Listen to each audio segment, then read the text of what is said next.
Welcome to Business Line's State of the Economy podcast, where you'll find insight, analysis, and the story behind the numbers. Hello and welcome to Business Line's podcast. I'm your host Haripriya, tech reporter for the publication. In today's episode, we will be discussing the growth and prospects of India's engineering, research and development industry. To give us more insights on what's happening in India's ER&D space, I have with me today KS Viswanathan, Vice President Industry Initiatives Nasscom, and Vijay Guntur, President Engineering and R&D Services, HCL Technologies. Thank you so much for joining us today, gentlemen. Thank you, Haripriya, for having us today. Thank you, Haripriya. Great, sir. To begin with, to kick off and set things in context for our listeners, KSV sir, could you give us an overview of the industry? Primarily, what is considered an ER&D function? How big is this industry in India, and why is it of growing importance now? Yeah, that's a great question. The engineering design from India accounts for close about 38% of global engineering R&D services get outsourced comes to India. The size is approximately about $41 billion of exports, and the industry employs close about 700,000 people. When we say engineering design services, it encompasses 11 different verticals with automobile, semiconductor, telecom, aerospace, healthcare, industrial machinery, energy are some of the popular segments where engineering services gets done. There is few hubs which has emerged. Bangalore continues to be a hub for engineering services in India. Chennai is again a hub. Pune is again a hub. Gurgaon, Noida is again a hub. Put together, all these companies put together, as I said earlier, contribute $41 billion revenue. The good news is this is the segment which is the torchbearer for IT business services. It has been the torchbearer for IT services for 3-4 years. There are a lot of product innovation, engineering innovation, reshaping the engineering innovation for the enterprises are getting spearheaded and started from this segment. There lies the importance of this segment. Vijay sir, would you like to add? Yeah, I think this is an important sector of the overall IT services business for two primary reasons. It drives innovation in the product and platform space, like KSV said, across multiple industry segments. And the last few years have seen tremendous growth in this area. HCL Tech has taken a leading position in this space of engineering and R&D services and works across multiple of these segments. A big growth driver is beyond innovation, is able to get products to markets faster and adopt products to markets faster. So that's a big driver for the innovation work to be done. Globally, there are many hubs, and in India, the ones that we talked about. But globally, too, there are other hubs in LATAM, in Eastern Europe, that are attracting and building talent for doing engineering work, outsourced engineering work, I would say. So it's a trend that is here to stay. It's expected to grow between 10 to 12% year on year for the next 4 to 5 years. There's been a blip in the growth rate this year, but I think that is a blip and we'll overcome it and we'll get back to growth that we have seen in the segment. Right. Just to build up to what Vijay said, very important point is said. This is a growth segment. Except for a small blip in the early part of this year, this industry is poised to deliver close to about $100 billion worth of engineering services export revenue from India by 2030. Right. So the kind of growth that we're talking about, the kind of potential that we see, what are the factors that are fueling it? As in, why India? Someone like Renault, Daimler, everybody is setting up their centers here, have huge presence here. So what are the vantage points that the country has, and what is sort of giving this kind of traction to this industry? Very interestingly, right from the beginning, this engineering design segment was never played on the cost factor. It was never played for the cost factor. Vijay said it was placed on innovation factor, especially in the last 5 years, accelerated during COVID time, requirement of software, requirement of productization, requirement of serviceization, requirement of different customer experience put together is accelerating the need of embedding software into the products which is taking place. This phenomena of where you can get embedded products, embedded software is driving the growth of the segment. What I call very loosely is softwareization of the product is leading to a huge advantage to leverage the talent pool that is available, the innovation capacity that is available, the startup ecosystem that is available, and large companies like HCL were present in the country to drive this available is spearheading the growth. Perhaps Vijay will have more details to share. Yeah, so there are two kinds of growth drivers. One in terms of the technology, which we are broadly calling digital engineering. And this is expected to grow at a CAGR of about 18%. And to KSV's point, this will be a big driver of growth. We expect about 40% of overall outsourced spend in engineering to be at this level. Today, it may be a smaller share, but we'll get to about 40% and more. So the growth rate, while I earlier mentioned 10 to 12% is the growth rate overall, digital engineering is expected to grow at about 18%. So that is the first driver. I think there's some echo feedback. So 18% is the growth expectation CAGR of the digital engineering spend. And today, the digital engineering spend is about 800 billion, and overall, worldwide, that is expected to double in the next 4 years or so. So that's the first.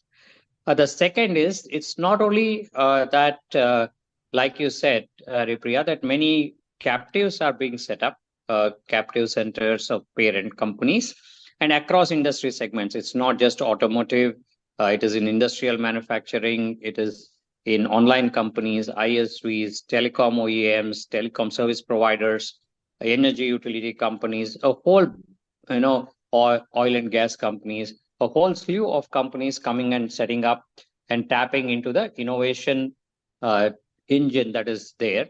There are, of course, startups. There are, of course, grounds up innovation also happening. So the first driver is the digital engineering. Second is multiple ways in which we are delivering on this. The GCCs are an important aspect. The second is providers like outsourced engineering and R&D service providers like ourselves, HCL Tech, who are growing in this space and increasingly serving customers across. And you also asked, Haripriya, why is it only India? I don't think it's only India. India is a large share of this market. Given that we are having the largest talent pool, if not second, next to only perhaps China, in terms of the engineering talent pool that is available.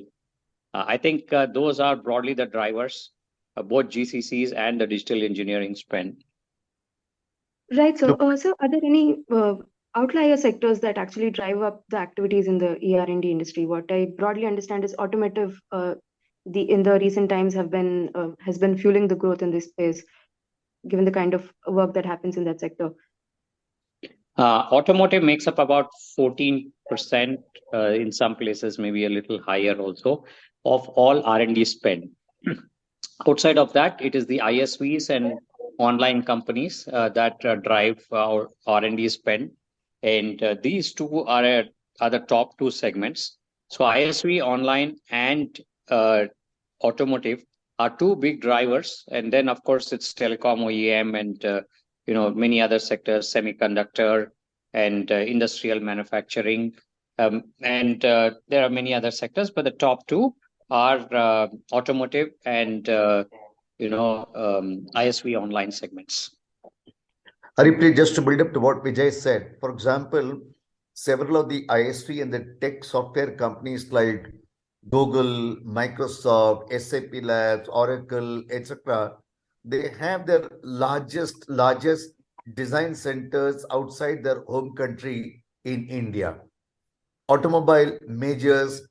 If you go to a place like Bangalore in Bangalore, within the square miles of 5 square miles, there are close to about 65,000 to 70,000 semiconductor engineers working from India, perhaps the second largest outside the home country, US. The reason why this happened is India is now seen as strong focus on vertical domain. India is seen as a strong focus on horizontal talent, good electronics engineers, good computer software engineers, good mechanical engineers coming in. India has seen a good software for innovation. All these players put together is adding up to the capacity. For example, in a company like Siemens, Siemens is going to complete 200 years of its existence by 2047. While they get themselves ready for the 200th year in 2047, they would love to see the entire products getting driven as a software-driven product. And the software-driven product, they looked at India as a center of gravity to drive that, hence the momentum and move towards India. Sir, you've adhered to this throughout the conversation. Just wanted to understand how is it that these companies quantify the kind of contribution that these centers, these R&D functions do to them? What is the significance that it has to the global Inc? And we also keep hearing about how the ER&D spending will keep growing, say, in the next 4 years, and multiple reports that say so. So tell us, what is the kind of growth that these centers and these people are driving for their global organization? No, as I said earlier, the product ecosystem is moving from an earlier one-time sale to perhaps the life cycle management, and that enablement of life cycle management by more and more software embeddedness coming in. One way of measuring this global capacity center and large service providers like HCL Tech in the call is the number of IPs and patents they generate. For instance, company like SAP Lab, they generate 200 patents every quarter from the center from India. For example, companies like GE, companies like Philips, etc., in some of the products, fairly large portion, 70 to 80%, or perhaps as high as 90% in some of the product, the softwareization happens from India. So all these trends are the way the value creation, the innovation, both service providers and the global capacity centers are delivering to the parent enterprises. Vijay may have additional points. Certainly. Thank you, KSV. So there are IP and innovation that is a key aspect and driver. We, for a large customer, for example, have a target as part of our relationship to generate invention disclosures. Basically talks about how much of innovation has been there. And new product innovation is an important part of the services that we do. And when we talk about product, of course, the traditional engineering is a full product development, which is right from the chips to the semiconductor that goes on the chip, to the boards, to the casing, and the full product, the embedded software, the application software on top of it that runs and enables a product. Today, the connectedness of those products is very different, and the softwareization piece that case we talked about is a big driver for how products will be consumed in the future and are being consumed today as well. So if you look at the innovation that is required to make this transformation happen, it is of no small order. It's significant. And I talked about invention disclosures. Overall, today, we would have generated close to 2,000 plus patents, which are for our customers in these relationships, where there is a name of an HCL engineer on that patent, and the patent is owned by our customers, and but it is driven by HCL Tech. That is one kind. Then there are many patents that we have, which is generated by our internal R&D for our own IP that we generate for embedding that IP in solutions and taking that to the market. So I think innovation is a very important driver for product and platform innovation for the future, and we see it in action today as well. So I think that is super critical for more and more interest in this space and more work to be done in this space. Right. So maybe you can give a shot at this as well. So I recently heard an analyst say that although ER&D space is evolving in the Indian IT industry very significantly, it still remains underpenetrated. The focus is not more on product optimization, is what something I heard of. So what do you think of this? How do you think it is evolving, in specifically in the Indian IT space? I think the way to think about it is we are still in the very early stages of this market. This is a large enough market, and outsourced. There are two drivers, of course, GCCs and service providers like ourselves. No, the outsourced product development, or OPD as we call it generically, that is less than about 5% of the total R&D spend. Now, that itself is expected to grow to about 9% in the next 4 to 5 years. So that market expansion, which means a lot more players wanting to do outsourced product development, is one big area and growth. So we are expanding the share. And then the R&D spend itself is expected to grow. So growth will come from existing players doing more outsourced product development, and then second, new players coming in and the market itself growing. So I think those are the two big things that you will see, which are going to drive growth in this segment.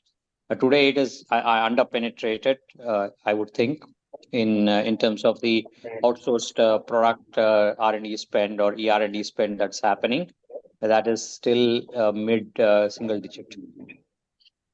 Haripriya, I'll add up one more perspective. The total R&D spend globally is about $1.3, $1.4 trillion, out of which what gets outsourced is very, very, very less.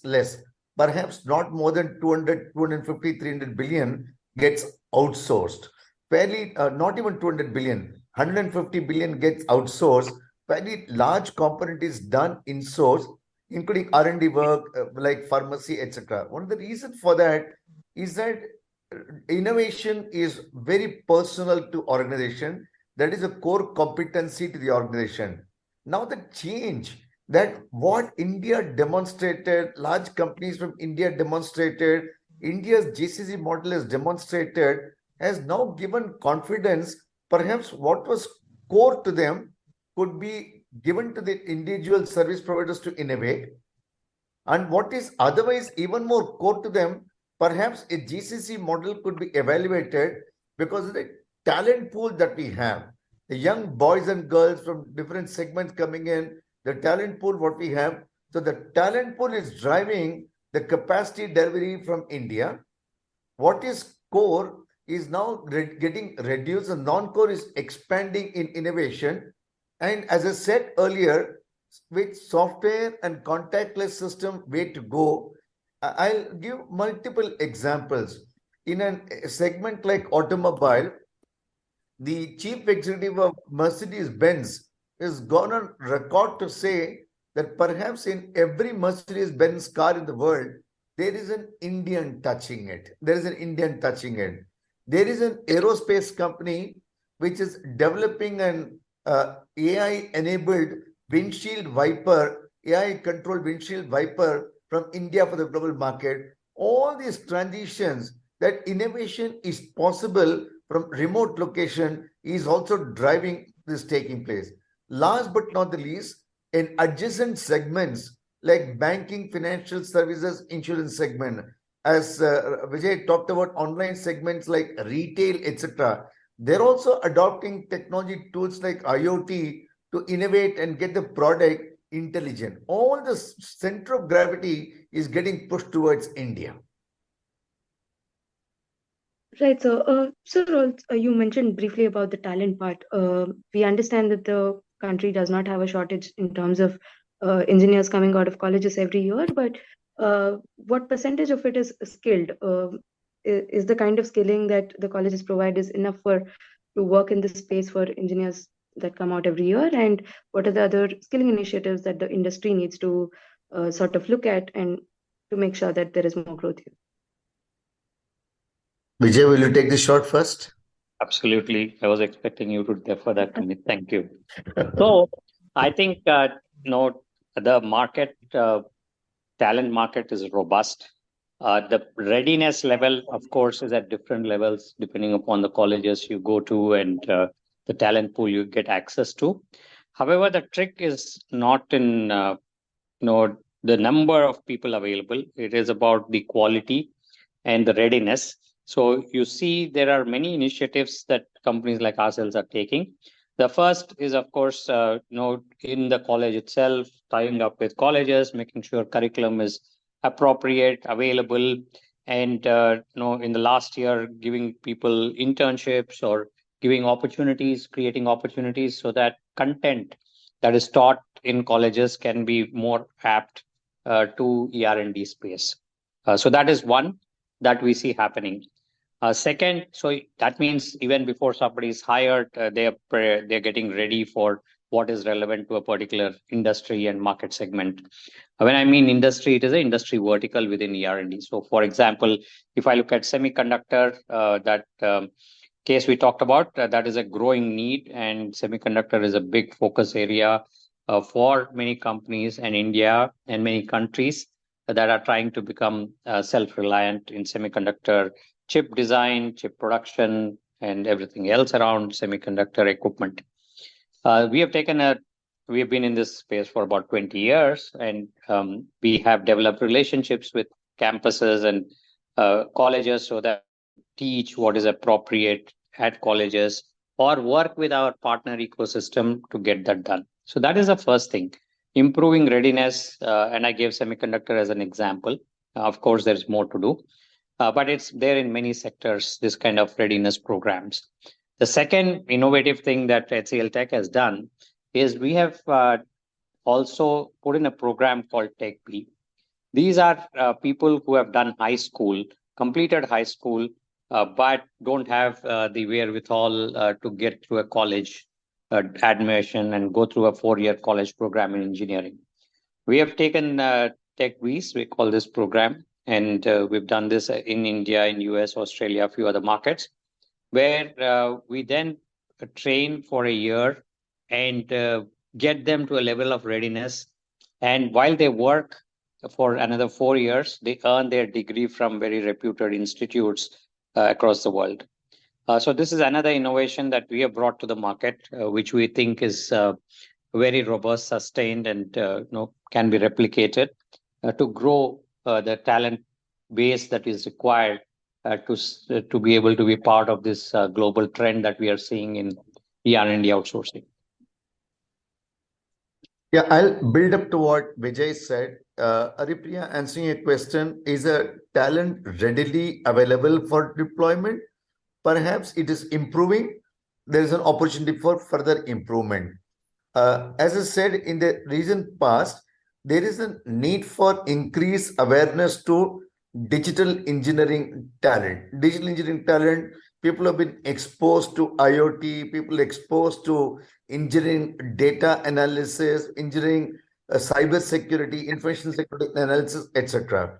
So along with industry have joined together, have signed up a program to skill the existing workforce on digital engineering certificate, a 33 hours curriculum that has been created to make people proficient to be ready for the job.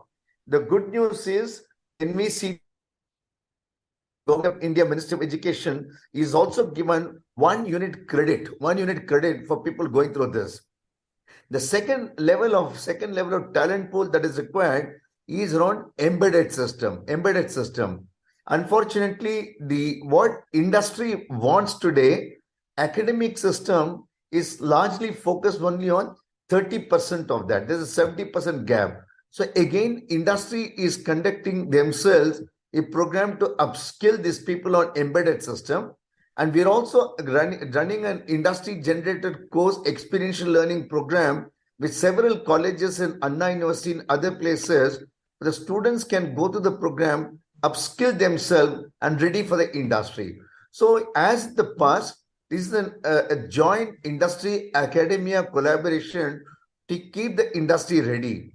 As many people said, demand is not the problem. Availability of ready to deploy talent is a challenge. Right. Sir, so one more stakeholder in the ecosystem is the government. We see active efforts from them as well. For instance, the Karnataka government has something as the ER&D policy. So, from the government side, what do you think are the kind of initiatives or the required for the development of the industry, given that it's new, and what is it that the industry expects from the government? There are 3-4 aspects. One, as you rightly pointed out, Karnataka government has taken the lead to create an ER&D policy to attract what to be done. The second thing, which government of Karnataka also announced, perhaps we're also working with state government to co-fund, co-create project with part of the funding coming from government for the next generation technology. Countries like European Union, countries like Canada have taken that approach, industry coming out, their approach to solve the problem, with startup at the SMEs part of the ecosystem, and government part funding to reduce the risk is another thing which could be done. And third is incentives. I think we are also looking at government. Some of the laboratory for validation and verification, some of the laboratories for integrated testing is fairly large and expensive and complex in size. Perhaps government could set up those infrastructure and PPP model with industry, or government could fund private industry setting up those infrastructure in validation infrastructure for multiple small companies, multiple mid-tier companies accessing those infrastructure that is available to build it up. So good steps have been taken.